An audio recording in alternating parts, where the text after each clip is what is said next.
Do you remember watching movies as a kid that were set in the future? Well, that future is scarily close to reality. Do you remember movies like Terminator, AI, or iRobot? Movies have warned us of the future, and that is the problem. We've been warned about these things for decades, but now these things are coming closer and closer to our reality. Come with me and take a look at two films that are very, very close to our reality. And on top of that, what we can do as a society to change our future. In the film series Terminator, a company called Cyberdyne created the software that became Skynet, an AI bot that immediately became self-aware and saw humanity as a threat. So, to save itself, Skynet caused a nuclear war called Judgment Day, Terminator 2, and proceeded to start a war against humanity by creating the Terminators. This is the worst case scenario for our future, of course. And if any of it were to become true, it would be years, decades, or centuries away from now. But what is scary is how quickly so many of us have had to consider that these movies may have predicted a future that could occur. AI has so swiftly, in just the course of a year, taken over our lives. It's in every search engine. Jobs are asking you to use it. Videos and images online are being faked. You can't believe that even it's me speaking to you right now. Scammers are using it to scam people out of their money. The understanding of AI and its uses is becoming more and more important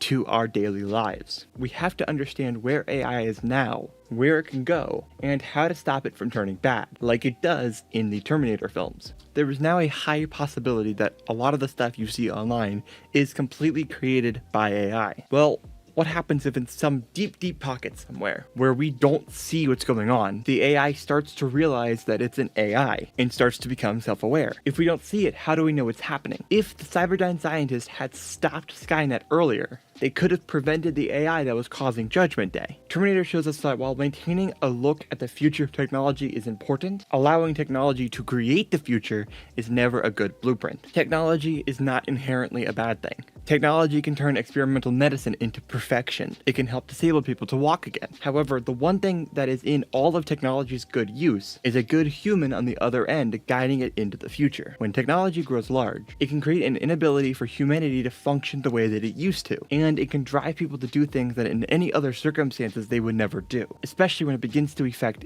income, healthcare, and our daily lives, which is like something we see happen in The Running Man. In The Running Man, the United States is controlled by a single company called the Network, which leaves most Americans in dire need of food, water, healthcare, the basic necessities. Instead of giving them what they need, the network feeds them reality television and game shows that are simply just a distraction from what they actually need. The best and most popular game show is called The Running Man, where the premise is you are being hunted by a group of hunters, and every American will report your whereabouts to those hunters in exchange for money. If you survive 1 month of this, you can earn yourself $1 billion.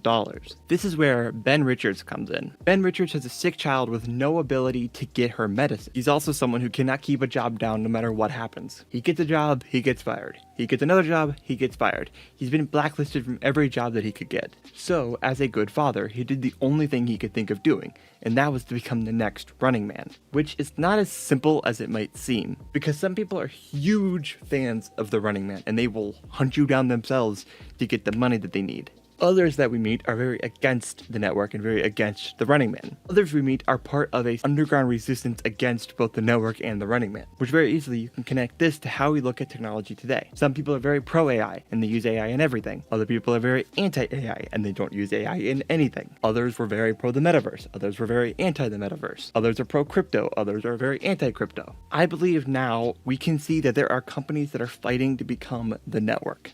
Multi-billion-dollar companies are buying each other out and merging into one, like with Warner Brothers right now. Two big companies are attempting to buy the streaming rights to a century's worth of film, effectively kind of erasing the history of that original company as a standalone company. So while we aren't at the network just yet, remember that we are just a few big mergers and a few big monopolies to the beginning of the network. I think this movie and its lack of healthcare, the lack of affordability for healthcare, the inability to find jobs, and networks just feeding us movies and television that don't improve our lives in any way, eerily close to the state of America today, as in right now as you're watching this. What we are dealing with and feeling right now in the United States of America. The Running Man's dystopia is not far off from what we feel right now. Now, what does the future look like when it comes to our real lives, but also dystopian fiction? The future of dystopian fiction is on a very rocky road. So much of our dystopian fiction is based on the scariest things we could imagine.